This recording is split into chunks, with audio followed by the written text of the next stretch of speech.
How have I only just found out that you can do super slow motion on the Canon R6? Is this like common knowledge?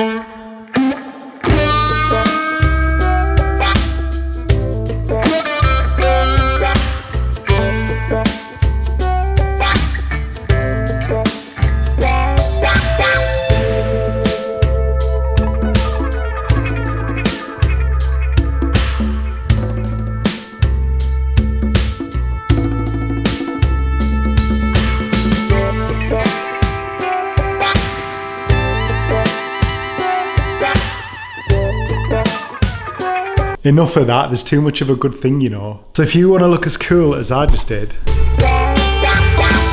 first thing all you professionals need to do out there is take it out of manual mode and put it into video mode. Then just hit the menu button. You want to be in this box, so the picture, the camera, and box number 1, and go to movie record quality. Click into that, and where it says high frame rate, just click enable. And there you go, 100 frames a second there. You what?